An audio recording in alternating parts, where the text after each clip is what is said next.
Bon dia a l'audiència de Mataró Ràdio, de la xarxa i a aquells que ens escolten per internet des de Punta Arenas, a la Patagònia xilena, a l'Estret de Magallanes, on ens hem desplaçat i fem un segon programa del Cruïlla d'Europa. En aquest cas, començarem a parlar amb l'idioma que ens entendrem amb els nostres convidats. Primer de tot, el que vull jo és agrair a Meridional Ràdio, com ja ho vam fer la setmana passada aquí a Punta Arenas, i a la seva directora, que ens deixin fer el programa des dels seus estudis. I també, bona tarda, bon dia, Eloi, ja no sé a quina hora estem, però et vull agrair i et vull agrair que estiguis connectat amb nosaltres, que per tu ja és tarda vespre. I l'Eloi Santos, ell és un dels nostres divulgadors científics del Cruïlla d'Europa, divulgador de ciències de la salut. Ell treballa a l'Institut de Recerca Josep Carreras, és un doctorand, que ho dic bé? Sí. Bé? Molt bé. Doncs ell és un doctorand i ens ajudarà a la presentació del programa. I dir que aquesta setmana el nostre company Joan Batlle no pot ser present en el programa, però ja el trobarem la pròxima. La primera cosa és demanar a la senyora, a la pastora, la directora de la Ràdio Meridional, que ella també té un perfil importantíssim de periodista científica, de periodista científica.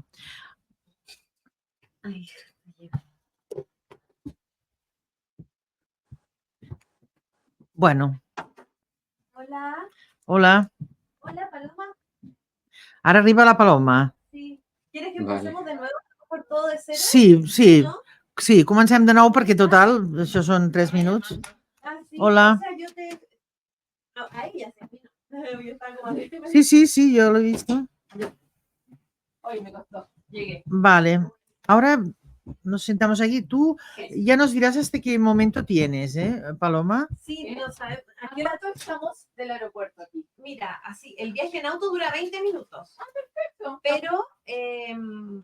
Pero no sé si tienes concertado un taxi o vas a llamar un Uber. No, ya lo pedí. Ya está todo coordinado. Vale. Ya, estupendo. Sí. Vale. Si aquí por la costanera, que se vaya por la costanera, porque hay algunos que se van por Avenida España, porque son... Pues tú se lo dices. Sí. Yo te presento a mi compañero, Eloi Santos. Hola. Hola. Que está ya conectado él. Está ya en la penumbra de la noche. Sí, Sí, allí. son las 9 de la noche. ¿Quieres café, Paloma? Bueno, si me insistes. Pues a mí si me pones un poco más. Sí, claro. Ya. Listo. Qué rico olor hay acá, y como olor a naranja. Son esos palitos de... Qué rico. La tienda que hay acá no me va a alcanzar mucho café. Bueno, pues no, yo ya he No te tomado, preocupes, no te está todo preocupes, bobo. ¿Está como cargado? Viciosa. No, todo me da lo mismo, soy muy flexible. Ya. Gracias por venir, eso es lo primero. Hemos hecho nada, solamente hasta aquí, por tanto que vamos a empezar de nuevo. Dale. Y si el técnico no tiene que volver a pegar. Ok. ¿Con azúcar o endulzante? Endulzante. Endulzante, cuchara. Y decimos más aquí. Muchas gracias. De relleno aquí. Teresa. Sí. ¿A ti te gusta bien negro? Sí, yo no tomo nunca azúcar. No. Ya, ahí está. Ya.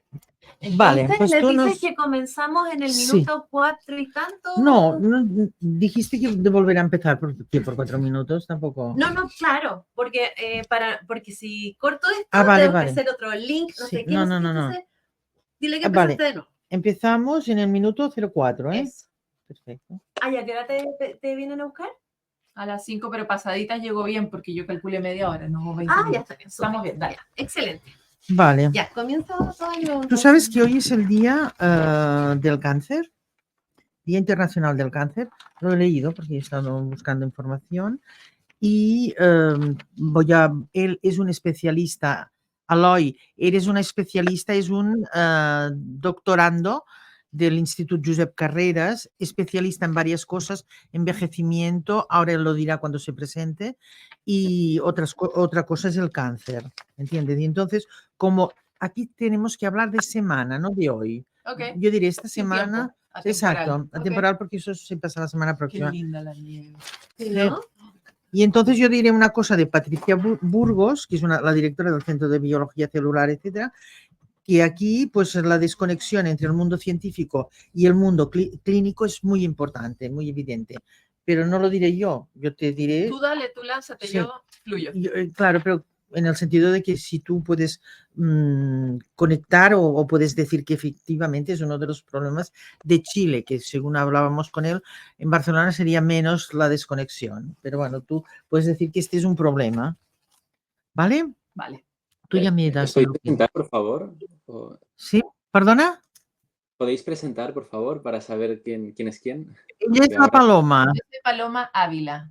Vale. Soy periodista y mi especialidad es el periodismo científico. Perfecto. Sí. Yo, María Pastora Sandoval. Después voy a girar la cámara cuando yo hable. Muy bien. Vale, assiste, una porta ulleres i l'altra no. Una lleva gafes i l'altra no. Sí, claro. Vale? Venga, Muy bien. gràcies. Adelante. Bon dia a l'audiència de Mataró Ràdio, de la xarxa i els oients que tenim per internet que ens escolten des de Punta Arenas, a la Patagònia xilena, a l'Estret de Magallanes, on ens hi hem desplaçat, ja ho sabeu, per segona setmana, per fer el nostre Cruïlla d'Europa. Nosotros vamos a empezar ahora ya a hablar en castellano, así nos entendemos todos de golpe, y vamos a presentar a nuestras invitadas. Lo primero es agradecer a Meridional Radio en Punta Arenas para poder hacer el programa desde aquí, desde sus estudios. Y también queremos agradecer a Eloy Santos. Él es nuestro compañero divulgador de ciencias de la salud del Instituto de Recerca Josep Carreras, que nos ayudará en la presentación del programa. Esta semana, nuestro otro compañero, Joan Batlle, divulgador también de las ciencias de la salud, no nos puede acompañar. Por tanto, que lo primero que vamos a hacer es saludar a Eloy. Hola, Eloy. Hola, hola, buen día. Hola. Vale. Y vamos a pedir a María Pastora Sandoval, ella es directora y también periodista científica, que te expliques un poco para nuestra audiencia tu background como periodista científica. Bueno, yo soy periodista científica, socia de la Asociación Chilena de Periodistas Científicos, ACHIPEC. Sí, que hoy tenía que estar aquí con nosotras esta semana. Andrea y no ha podido por un problema personal, pero ya la entrevistaremos en otro momento. Sí, claro que sí. Bueno, la verdad es que yo estudié periodismo para digamos, por el periodismo científico. Acá un periodista científico muy famoso que se llama Hernán Holguín, y él, muchos de mi generación y anteriores lo admiraban mucho. Y me he ido más como por la salud, más que nada. Tuve un portal que se llamaba clínico.cl, que en realidad todavía existe, pero ahora lo estoy reviviendo. Y tengo un programa de radio que se llama El futuro es hoy, Ciencia en Magallanes, todos los sábados a las 5 de la tarde, hora de Chile, acá en Meridional Radio, y a través de todas sus plataformas también. Así es que llevo muchos años haciendo este tipo de periodismo y me encanta, es el que más me gusta.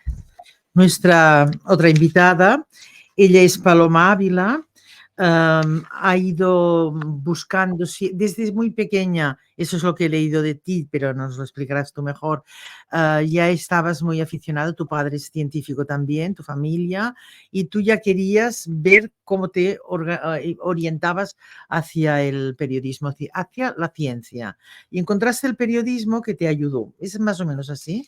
Mira, Buenas la tardes, verdad, buenos días. Hola, ¿qué tal a todos? Muchas gracias por escucharnos. Siempre me parece sorprendente que haya personas que quieran escuchar estas historias. Yo efectivamente soy hija de un geógrafo, pero además un fanático de la ciencia, del espacio, del océano, y desde muy chiquita quería ser bióloga marina. Y la verdad me olvidé en el camino, como muchas mujeres, que se nos desincentiva o se nos incentiva a escribir o a desarrollarnos más en otros ámbitos, pero el regionalismo fue lo que me volvió hacia la ciencia, porque hace muchos años atrás yo tenía un programa sobre descentralización y me dediqué a estudiar las regiones de Chile, Y estudiando las regiones de Chile me di cuenta que había algo que hacía única a cada región de Chile. Chile es un país que se define como un laboratorio natural, tiene muchos laboratorios para ciencias muy relevantes como la astronomía, como la ciencia antártica, como las ciencias de la salud, el desarrollo de medicina para mayores también. Y esos focos de alimentación también, cada región tenía su vocación y me di cuenta que esa originalidad de cada región hacía que Chile tuviera muchas potencias en muchos ámbitos. Así que fueron las regiones las que me volvieron los ojos a la ciencia otra vez y me he dedicado a ser periodista científica en los últimos 7, 8 años. Soy directora de un área dedicada específicamente a los temas de ciencia, futuro y pensamiento que se llama CNN Futuro, que produce 7 programas de televisión con distintos temas. Y además he sido directora de contenido de un evento muy importante para Latinoamérica que se llama Congreso Futuro. Vamos a hablar de ello, sí. Es un congreso que se dedica también a los asuntos de divulgación científica. Así que adoro hacer esto, creo que es un privilegio poder hacerlo aún en estos tiempos difíciles para los medios, así que muchas gracias por invitarme. Y has hablado de descentralización. El Cruïlla de Europa se ha desplazado hasta Santiago de Chile para participar en el congreso que vivimos estos días de AMPE, que la descentralización era precisamente uno de sus objetivos principales. La igualdad entre hombres y mujeres como entidad que es una asociación de mujeres, y sobre todo la descentralización, porque tuvimos a la presidenta Elia Simeone y nos explicó el gran esfuerzo que hicieron ellos desde aquí, desde la Patagonia, que esto no es Santiago de Chile. A mí... Es literalmente lo más lejano de Santiago de Chile que pueden Sí. encontrar en el sur de Chile. Claro, por eso yo le pregunté y le dije, y ella lo explicó muy bien, que nos explicara un poco cómo es la Patagonia, que es difícil. ¿Y tú cómo has vivido, cómo vives, cómo ves el hecho de que esté tan descentralizado el país? Mira, el esfuerzo de descentralización en Chile es un doble esfuerzo, porque Chile es de los países que pertenecen a la OCDE, el país más centralista de la OCDE. ¿La OCDE qué es? La OCDE. La es OCDE, sí, organización- perdona. Perdón, OCDE. sí, no, No. el problema fue mío.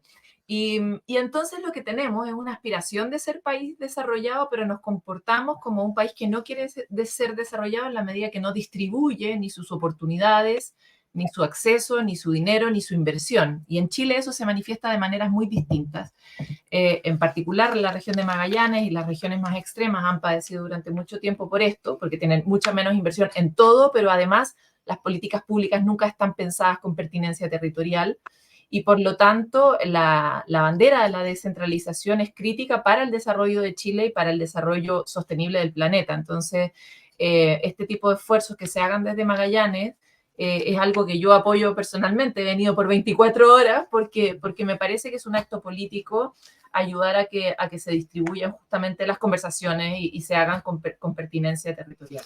Claro, 150 personas que estuvieron, 150 entre hombres y mujeres, pero la mayoría eran mujeres, realmente es una cosa muy importante para una región que está descentralizada. Totalmente. Y que normalmente si no vives en Santiago o en alguna de las grandes ciudades no.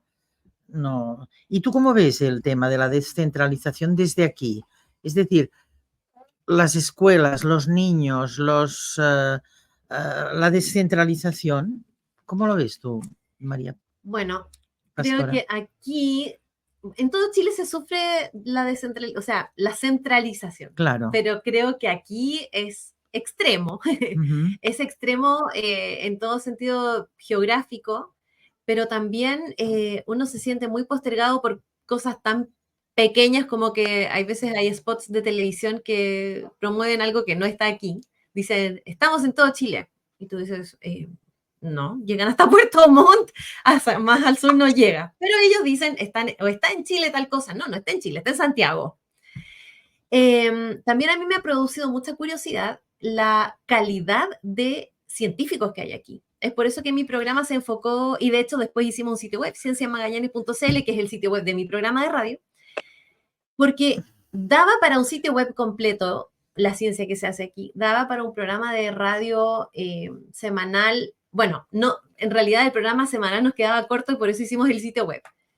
Pero creo que habiendo la talla de científicos que hay, muchas veces traen desde Santiago a dar charlas o talleres o congresos a personas de Santiago, siendo que acá hay tremendos científicos. Entonces, uno protesta por la centralización y resulta que cae en esos vicios, de que finalmente no valoras a tu propia gente. Ujú.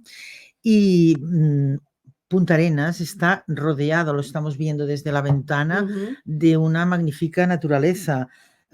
Esto es uno de tus retos, explicar eso, igual que tuyo. Totalmente. Hay algo que tiene Chile y es que reúne en un territorio finalmente en términos proporcionales pequeño una cantidad de riqueza ecosistémica increíble. O sea, efectivamente la región de Magallanes tiene al mismo tiempo la Antártica chilena, se llama región de Magallanes y la Antártica chilena, pero también tiene ecosistemas únicos en el mundo como las turberas, que son un tipo de humedal que es capaz de capturar una cantidad de carbono de la atmósfera impresionante, y también tiene un bosque subantártico que, por ejemplo, es el último trocito de tierra que hay cuando tú tiras una línea hacia el final del planeta. El último trocito de tierra que hay antes de la Antártica es este bosque subantártico que tiene características muy particulares para la ciencia y para el mundo, para comprender cómo estos climas extremos y los seres vivos que viven acá, humanos y no humanos, bacterias, etcétera, han logrado adaptarse a una situación que hoy día estamos cada vez más expuestos a propósito de cambio climático, que son estas variaciones muy radicales de temperatura y lo demás. Entonces, junto con esto, en Chile tú puedes ir al desierto más seco del mundo. También puedes ir a mirar el cielo y comprender mucho mejor la galaxia. Desde aquí se exporta el 70% de los datos de la galaxia hacia afuera, y hay un nivel de avances de ciencias biomédicas impresionantes para temas de envejecimiento y más. Entonces creo que coincido mucho con María Pastora que aquí en Chile hay un talento científico que es totalmente excepcional. La cantidad de publicaciones de científicos en comparación con la cantidad de científicos también es excepcional, y tenemos mucho de qué estar orgullosos porque además tenemos grandes laboratorios territoriales que utilizar para comprender el mundo. También quería preguntarle a Eloy, realmente la centralización, y a vosotras, es decir, eso tiene que ser una conversación entre tres. La descentralización, ¿por qué cuesta tanto? No nos extendamos mucho porque casi todos sabemos los motivos, pero en España pasa lo mismo. En el Estado español, si tú dices que eres catalán, si dices que eres gallego vasco, ya no pareces español, es un Estado, es una división política, ¿no? Y por tanto, ¿eso cómo influye en la ciencia? Esa es un poco mi opinión, pero si no estáis de acuerdo lo podéis decir. Eloy, y si un caso, lo que es más interesante para nosotros es ver cómo eso influye en la ciencia. ¿Te parece? Influye en gran parte en la financiación que recibe cada laboratorio. Puede ser que uno en una comunidad autónoma tenga más oportunidades que otro en otra, ya que de vez en cuando el dinero no siempre proviene del Ministerio de Ciencia e Innovación, es decir, no siempre viene del Estado en su mayor parte. Y también se ve reflejado y mucho más sorprendentemente en el sistema sanitario. Una vez los avances científicos traspasan a las fronteras de los laboratorios y llegan por fin a los hospitales, vemos que en los hospitales, cuyas competencias están cedidas a las comunidades autónomas, unos tienen más dinero, más facilidades que otros. De esta manera habrán unas colas de espera, unas otras, unas tecnologías propensas o susceptibles a ser usadas para el diagnóstico y tratamiento de los pacientes u otras. Eso se ve mucho. Hay mucha desigualdad en España en este sentido. No es lo mismo un hospital de Madrid o un hospital de Barcelona que un hospital de Extremadura o de Murcia. Y eso se ve mucho y es uno de las grandes lacras de esta descentralización. De esta centralización, perdón.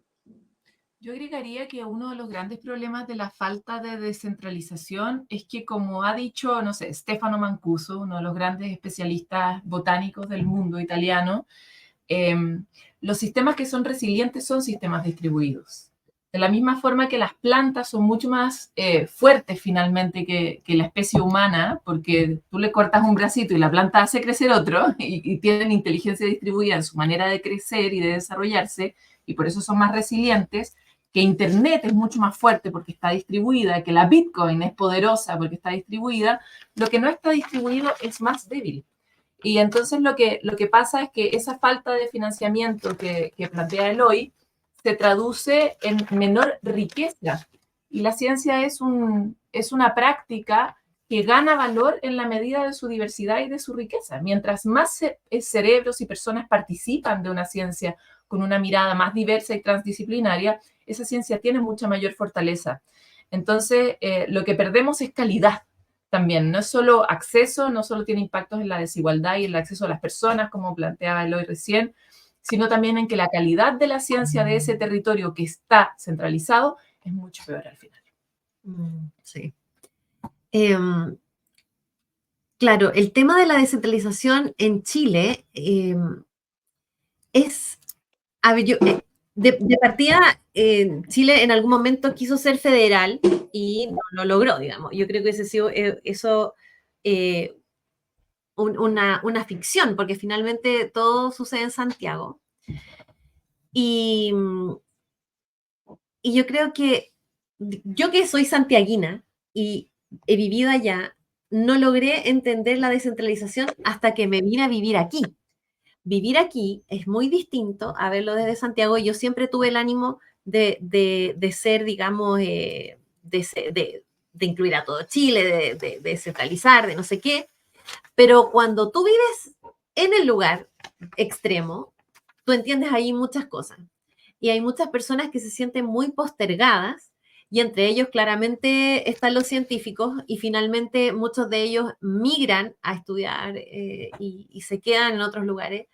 Cuando vuelve un científico, por ejemplo, de la talla de Judith Pardo, que fue la que encontró la ictosauria embarazada acá en el glaciar Tyndall, ella cuando vuelve a entregar todos estos conocimientos, se valora mucho. Pero ¿qué hay detrás de eso?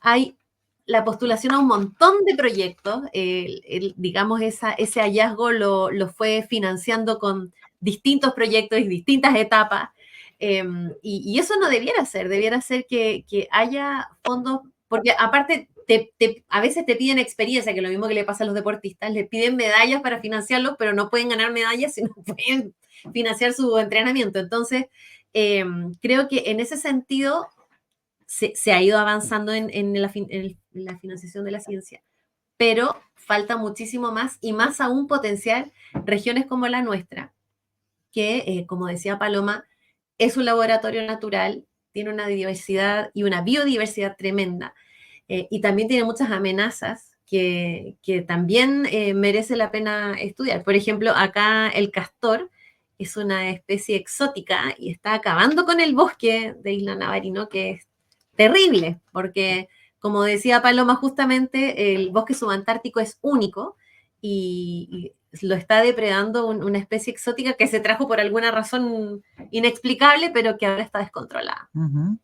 A mí me gustaría, pues, explicar que esta semana anterior, que hemos estado en Punta Arenas, ha sido la Semana Internacional de la Investigación en Cáncer.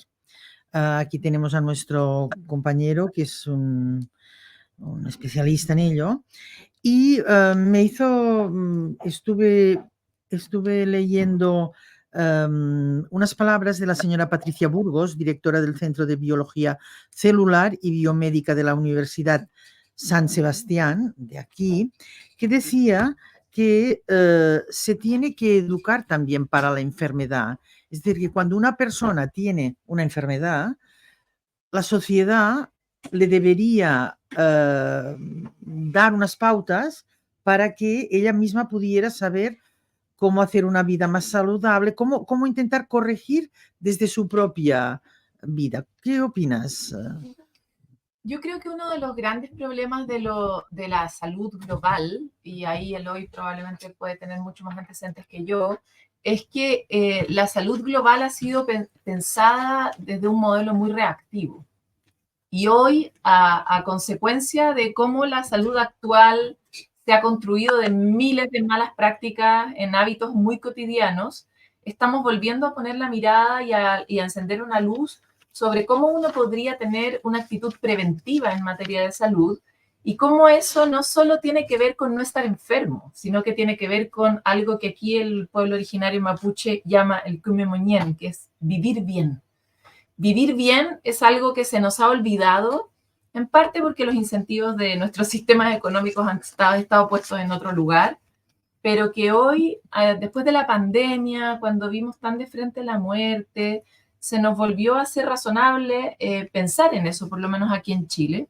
Y por lo tanto, ha habido un giro y yo podría reconocer una ola muy clara, tanto en el interés de las audiencias de los contenidos científicos que hacemos nosotros, como en el interés de los divulgadores, de dar a conocer maneras de vivir bien que finalmente actúan como salud preventiva frente a todas las enfermedades. Y por otro lado, también he visto después de la pandemia, que es otra cosa que le agradezco, mucho más interés en comprender los mecanismos de la enfermedad. ¿Qué es una célula? ¿Cómo funciona la célula? A mí me pusieron el apodo de Madame Mitocondria porque me doy el tiempo en mis programas de explicar cosas que para los humanos comunes y corrientes podrían no ser centrales para vivir, que es ¿qué es la mitocondria? O sea, como en el fondo, y sin embargo son muy esenciales para que aprendamos a relacionarnos con nuestro cuerpo de una manera más respetuosa, pero también comprendiendo cuáles son los mecanismos. Una de mis grandes inspiraciones para hacer periodismo científico es que una vez alguien me dijo, uno no se comporta igual cuando sabe algo que cuando no sabe algo. Y por lo tanto, independiente de que tú tengas, por ejemplo, un trastorno bipolar, cuando tú sabes cómo se activa tu cerebro en el marco de una crisis bipolar, tu comportamiento y tu reacción son diferentes. Es distinta sí. Y es mejor. Entonces, creo mucho en ese conocimiento. Aloi, nosotros nos hemos propuesto en el Cruïlla de Europa intentar hacer divulgación de estas ciencias de la salud, que las tenemos que tener tanto si tenemos enfermedad como si no. Así es, así es. Nuestro principal objetivo es acercar la ciencia a la gente de a pie, a aquellas personas que, bueno, necesitarán conocer estos conocimientos científicos para lo que tú decías, para tomar mejores decisiones, estar más informados y, por lo tanto, actuar tanto en la prevención como ya una vez esté en la enfermedad, pues poder reaccionar y saber cómo sobrellevarla. También pensaba que esto, a fin de cuentas, es un trabajo que sobre todo recaía muchísimo en los médicos. El médico, en el momento de diagnosticar a un paciente, pues también su deber y su objetivo sería acompañarle y darle a conocer por qué se produce esa enfermedad, qué es lo que ha ocurrido, por qué se ha podido desarrollar esta enfermedad y acompañarlo en ese transcurso de enfermedad hasta llegar al tratamiento y, si es posible, a la curación. El problema es que hoy en día los médicos, al menos en España, están saturadísimos. Es increíble. Tú vas a una consulta y apenas pueden dedicarte unos pocos minutos para conocer lo que te ocurre y poder pensar una solución, un tratamiento a corto plazo. Pero en pocos momentos tiene el médico el tiempo suficiente como para poder dedicarte una pequeña explicación acerca de lo que te está ocurriendo. Y eso es una gran lástima y es, a fin de cuentas, bueno, uno de los objetivos por los cuales estamos intentando acercar la ciencia al ciudadano de a pie, porque la necesita, porque desgraciadamente no la está encontrando en los centros de salud, que es como antiguamente se encontraba. Así que sí que es una maravilla poder contar con vosotras como divulgadoras científicas, porque es algo imprescindible en la sociedad de hoy en día y de esta manera quiero pensar que hacemos un gran bien a la sociedad en ello, en la información, en la educación y por su parte en el aprendizaje de cómo esto funciona, tanto en la materia de las ciencias de la vida como en las ciencias de la enfermedad. Una idea que voy a lanzar, que la explicó la investigadora Patricia Burgos, es que la desconexión entre el mundo científico y el mundo clínico, es decir, de los médicos, es bastante importante. Y sobre todo, nosotros en nuestros programas que hemos hecho hasta ahora, una cosa que que gusta poco de los médicos es que cuando tú vas a ver a un médico con una enfermedad, te habla con un lenguaje que no entiendes. ¿Entiendes? Que te habla con un lenguaje que no entiendes y por tanto sería imprescindible plantear como formas de expresión de las generaciones de especialistas que corrigieran los médicos también este tipo de lenguaje que el usuario no entiende. Claro, el tema es que los médicos ahora tienen muchas trabas económicas de tiempo, muchas veces los consultorios les ponen el límite de 20 minutos y ese acompañamiento que existía del médico familiar o del médico de cabecera, ya no existe Sí. esa relación que era tan cercana. Y justamente Nosotros hicimos un programa con una asociación americana que se llama Somos, que es muy interesante para potenciar el papel de los médicos de cabecera, de los médicos de familia de toda la vida. Claro, ¿no? Y es un temazo. Yo me acuerdo que cuando hice mi tesis de magíster la hice justamente, estaba más en boga los blogs y estaban recién saliendo las redes sociales. Y yo hice un modelo colaborativo de creación de contenido de salud específicamente. Esto a través de que me fijaba yo en la dinámica que se creaba en clínico.cl de las personas que opinaban. Hay pacientes que son más expertos que otros, que se preocupan mucho, otros que no saben nada y que quieren aprender. Entonces, mi espíritu era traducir lo difícil en fácil. Esa era como la labor que yo me imponía como periodista científica especializada en salud. Y cuando hice la tesis de magíster, empecé a buscar libros de comunicación de la salud. Y lo que me voló la cabeza es que la comunicación en salud tiene tantas ramas y una de ellas es la comunicación médico-paciente. Sí. Y es una especialidad y hay estudios y yo dije, no me voy a meter ahí porque si no mi tesis no la voy a terminar jamás.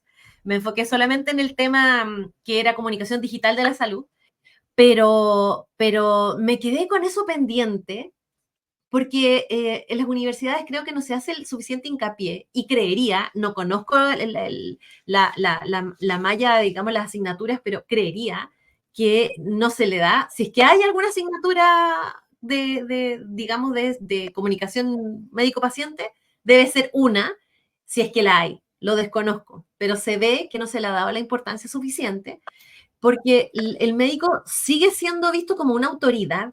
Entonces las personas que van a un médico, y muchas se resisten a ir porque saben que les van a decir, no haga esto, no haga lo otro, pero los que logran ir van a buscar una solución, una respuesta que Claro. muchas veces no encuentran. Claro.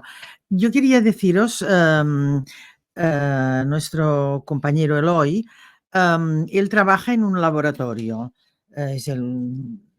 No sé, nos lo explicarás mejor tú, pero tiene una responsabilidad Sí. en un laboratorio. Y en cambio, cuando yo estaba preparando el programa, leí que alguna de vosotras, no sé si erais vosotras mismas o qué, que decía, la ciencia debe salir del laboratorio. Estamos acostumbrados a que los programas científicos son programas como muy serios, como muy poco... Árido. Sí. Vosotras no hacéis esto en absoluto, por eso me gustaría saber, y cuando entrevistemos a Andrea Obaí también le vamos a preguntar, pero un poco cómo planteáis vosotros un programa de ciencia, cualquiera, el que tengas previsto para la semana próxima. Mira, por lo menos puedo hablar con claridad de lo que hemos hecho en el área de futuro. En el área de futuro de CNN Chile, Exacto. tiene un área completa que se dedica a distintos tipos de especialidades de la ciencia, pero de lo que busca, o sea, la base, es que nosotros planteamos, hoy día el futuro viene y como que nos atraviesa, ¿no? Es algo que nos pasa, como si fuera un huracán, ¿no? Pero antes, en el origen de las civilizaciones y en ciertos momentos de la evolución humana, nosotros nos sentábamos, incluso los pueblos originarios, a pensar cómo queríamos el futuro. Esa lección a veces era de los reyes, a veces era de los líderes de las tribus, a veces era mucho más colegiada, y se imaginaba un futuro, y el hecho de imaginar futuro era más posible que se convirtiera en un futuro real. Eso si tú lo llevas a la vida, si tú lo ves en países como Japón, en países como Corea, en Singapur, que han cambiado su destino de manera radical en décadas, es porque se sentaron a imaginar el futuro. Y lo que nos está pasando hoy día es que el futuro como que nos atraviesa. Entonces, lo que tomamos como decisión en el área de futuro es que nosotros íbamos a hacer ese espacio público donde se discutiera y se reflexionara sobre el futuro. Y nuestro objetivo es que los ciudadanos puedan participar de esa conversación. Eso inmediatamente pone varios límites a la comunicación científica. Primero, que no puedes hablar en científico.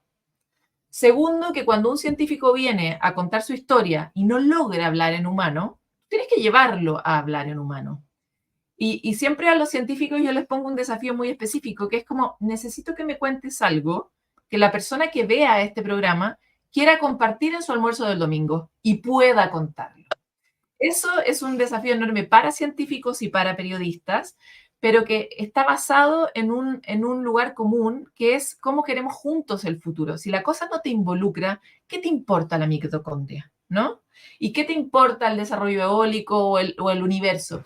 Pero si yo entiendo que estoy hecha de lo mismo que las estrellas, o si yo entiendo que el desarrollo, la degradación de la Antártica va a afectar el clima en el continente, las cosechas en el continente, por supuesto que me voy a relacionar distinto con ese conocimiento. Entonces, en el fondo somos como una plaza pública donde se comentan los contenidos de la ciencia más que un lugar muy técnico para hablar de los avances científicos. Muy bien, es tu turno, Eloy, para ver, tú que estás dentro de un laboratorio, ¿cómo harías tu pequeño show a la hora de explicar? Claro, es que lo que propone Paloma no es fácil, no es fácil, pero aún así debe ser uno de los grandes... ¿Perdón? Sí, no estábamos Pensaba riendo. que me había equivocado. No, este tiene que ser uno de los grandes deberes y retos de todo científico. Al final, su trabajo no puede quedar ahí, tiene que traspasar las paredes del laboratorio y llegar a la sociedad. Simplemente, o sea, la sociedad tiene que estar informada, pero es que no solo porque es a quien va a repercutir tu investigación, sino porque además la sociedad es la que va a votar al partido político que va a financiar tu laboratorio en el futuro. Porque el dinero en investigación casi siempre es público y va a venir del señor Estado, ¿no? Entonces, a fin de cuentas, el ciudadano es aquel que tiene que conocer lo que estás haciendo tú en el laboratorio, no solo como paciente o futuro paciente, sino para futuro factor decisivo de cómo tu financiación en el laboratorio va a ser próximamente. Y no solo tiene que traspasar las paredes del laboratorio hacia la sociedad, sino también hacia aquella organización más clínica de la sociedad. Es decir, un avance en el laboratorio tiene que salir de este y tiene que llegar a los hospitales para ser aplicado. Cualquier investigación científica, o al menos la mayoría de todas las investigaciones científicas que se llevan a cabo, sobre todo con perspectivas clínicas, tienen que verse traducidas en un cambio en la manera en que se trata al paciente, ya sea a nivel de diagnóstico o ya sea a nivel de tratamiento. Y eso es algo que también debe hacerse y en lo que se debe trabajar muy fuertemente. Esto es un deber del científico, como también es un deber del sanitario y es un deber también de la sociedad el interesarse por todos estos temas y el tomar un papel en esto. Vosotras dos sois miembros de la Asociación de Profesionales de Divulgación, Ciencia, Tecnología y Conocimiento e Innovación, si no me equivoco. Yo no soy miembro, pero soy muy cercana. Ah, vale. Tú sí, ¿eh? Yo sí soy. Nosotros vamos a intentar, nos explicaron que en diciembre iban a hacer un par de jornadas y vamos a mirar si podemos conectarnos desde nuestra radio Mataró y hacer un programa de eso, porque estamos encantados de estar aquí en Punta Arenas, pero realmente creo que a partir de aquí mi gran ilusión sería empezar una comunicación para saber que nuestros ciudadanos de Cataluña o de España o que nos escuchan a través de las redes puedan precisamente saber qué pasa en Chile, porque no tenemos mucha información. Por tanto, que a mí sí que me gustaría que nos explicaréis muy, muy brevemente de qué manera nosotros nos podemos poner en contacto, que lo haremos seguro, con los periodistas científicos de Cataluña, por ejemplo. Bueno, yo postulé un trabajo ahí a este encuentro de divulgación, así que espero que... Del mes de diciembre. Sí, así que espero que en el fondo es presentar mi producto, que es el programa de radio y su sitio web asociado, propendiendo también a la descentralización del conocimiento. Yo creo que hay formas como muy rústicas, como de, por ejemplo, hacer un grupo de WhatsApp, que puede ser muy... los periodistas científicos, que no sé si tú estás en ese grupo, pero hay un grupo de periodistas científicos que tiene un grupo de WhatsApp que comparte cosas muy interesantes y nos apoyamos entre todos de divulgar, de difundir las iniciativas en las que estamos.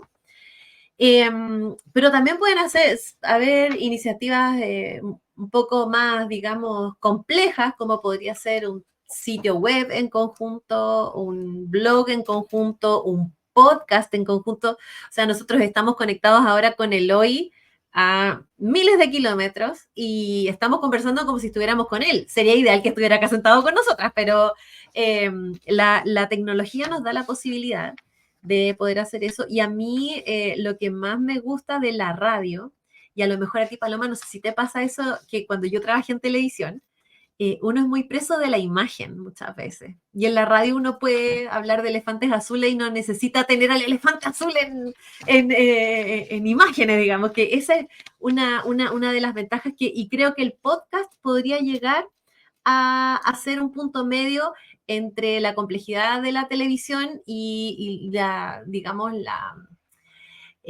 la cercanía que tiene la radio, por ejemplo. Después, Eloy, nos das tu opinión, pero escuchemos a Paloma, realmente si la televisión es tan complicada. La imagen en Barcelona en España teníamos a Eduard Punset, que fue el primero que introdujo la ciencia en la televisión. Sus programas eran clásicos. Yo trabajé 8 años con él. Sus programas eran clásicos. Él explicaba, entrevistaba a alguien y ya está. Y no había tal vez el hecho de poderlo mostrar en imagen. Mostrábamos en imagen a los científicos, pero nada más. Y en cambio, yo creo que ganaría mucho la información científica si se explican historias, como tú haces en tus programas. Yo creo que hay un problema que tiene la divulgación en el mundo y el periodismo en general, y es la plata. En eso somos muy parecidos a los científicos, Eloy, no te sientas solo. Hay muy poca plata disponible y la televisión es un negocio caro si uno lo quiere hacer bien, ¿no? Eso es como lo primero y es una limitante, pero cuando hay poca plata y en general en la adversidad, y eso también le pasa a la ciencia, ocurre la creatividad, ¿no? Y ahí nosotros, por lo menos en nuestra experiencia en CNN Futuro, hemos desarrollado múltiples formatos. Entonces, por supuesto que hacemos la misma entrevista que hacías tú y tratamos que esa entrevista tenga imágenes mentales interesantes, buenas analogías y ejemplos concretos para la vida, porque si no la entrevista se vuelve muy aburrida. Ese es un punto. Lo segundo es que tenemos un producto que lo empezamos a hacer hace como 6 años atrás, que son las cápsulas animadas. Son cápsulas que duran 1 minuto y que en 1 minuto te explican un concepto relevante. Por ejemplo, ¿qué es la inteligencia artificial general? Por ejemplo, ¿cómo funciona la célula? Por ejemplo, ¿qué es el ADN mitocondrial?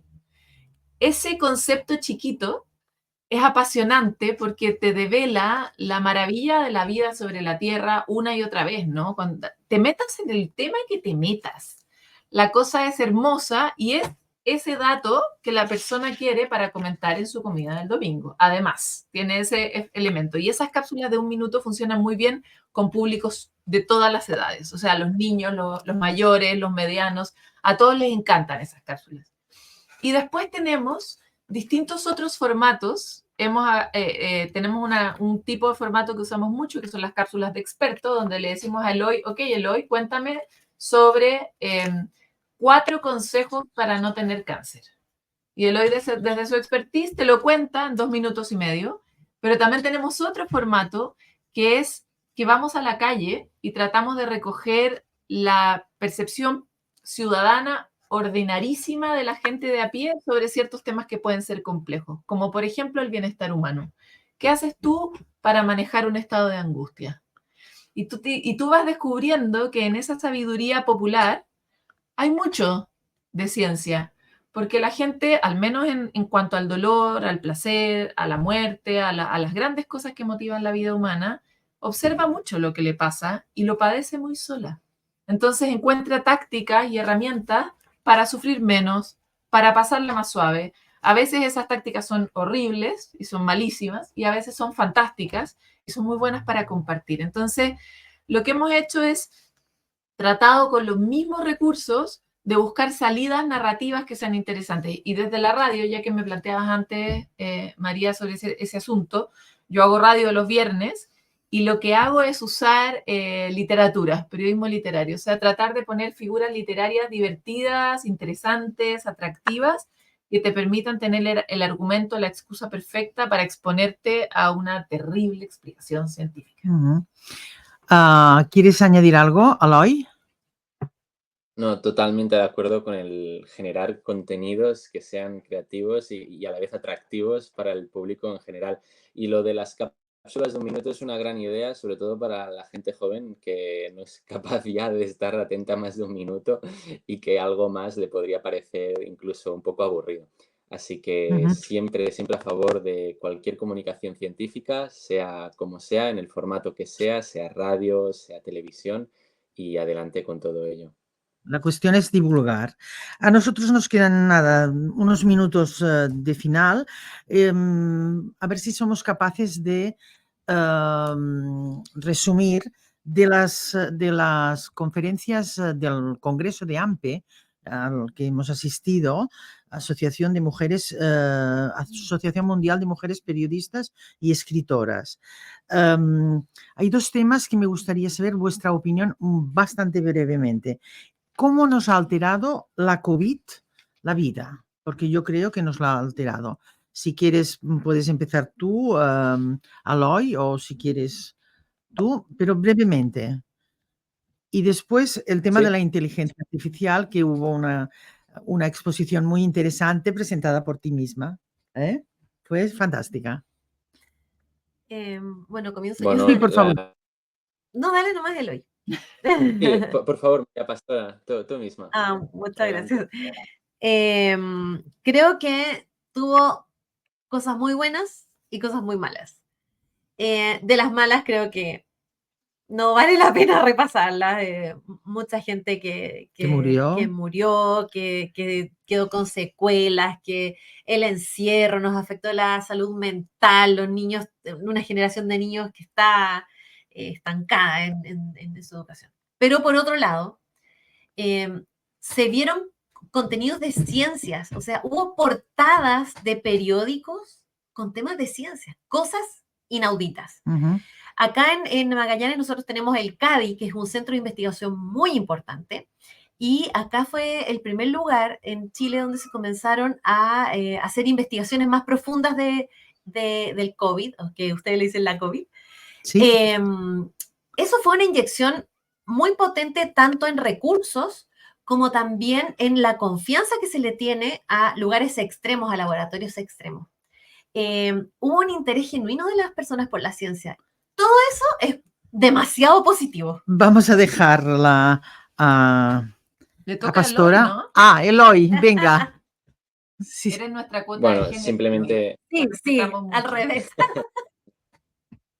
Añadir a ese nuevo interés por la sociedad, de la sociedad por la cultura científica, pues añadir un poco el interés también político por esa misma cultura científica, que también impulsó el desarrollo de vacunas en un tiempo récord. Tú misma, Paloma. ¿Sobre COVID? Sí. Comparto lo que se ha dicho, básicamente abrir la ventana y los ojos a la relevancia de la ciencia.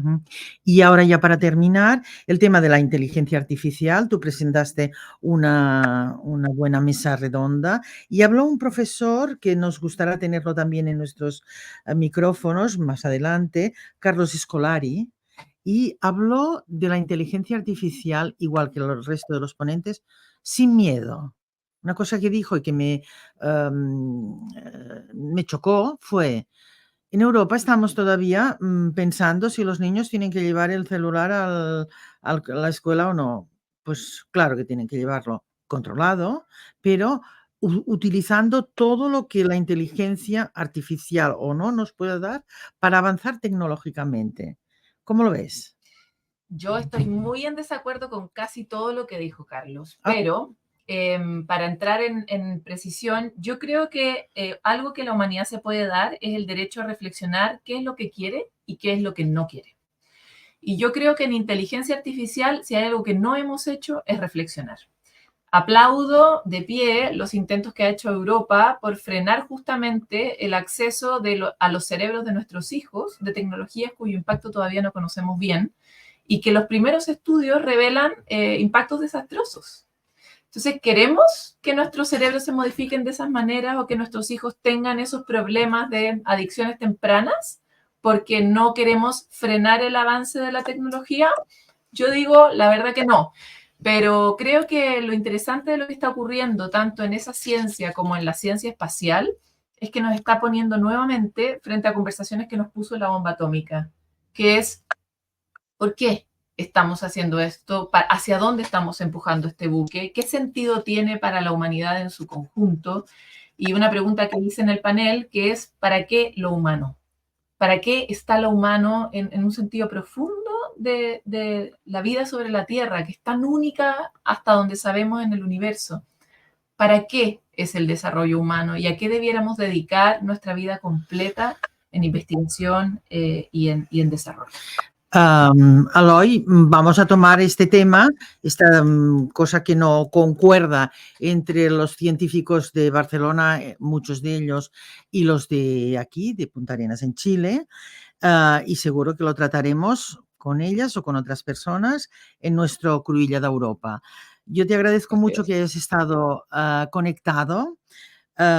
Y sobre todo lo que yo quiero agradecer es a Meridional Radio que nos haya invitado a poder grabar esto desde aquí y nosotros nos vamos a seguiros a vosotros desde, bueno, a Archipec, es que me cuesta un poco decir sí, el nombre de la asociación, pero os agradezco mucho que en este Cruïlla d'Europa yo creo que hemos empezado una relación con el periodismo científico, con las ciencias de la salud entre Chile i Catalunya. Què et sembla, Eloi? Sembla fantàstic, sí, sí. Ja pots dir-ho en català, perquè nosotros hablamos en catalán, por tanto, ens despedirem, donem les gràcies a la Paloma Ávila, li agraïm molt que hagi fet l'esforç de venir fins aquí als estudis, moltes gràcies. Em sembla que tu vas estudiar, fer un màster a Barcelona? No, fue Andrea. Andrea, fue Andrea, que ya va a vale. estar con ustedes. Molt bé. I tu també t'agraïm molt la teva participació, Maria Pastora. Gràcies, Eloi, per estar connectat i fins a la setmana que ve un nou Cruïlla d'Europa, però en aquest cas ja des de Mataró. Gràcies per la seva atenció. Que les vaya bien. Chao, gracias. Adeu. Ahora le ponemos finalizar. Bueno,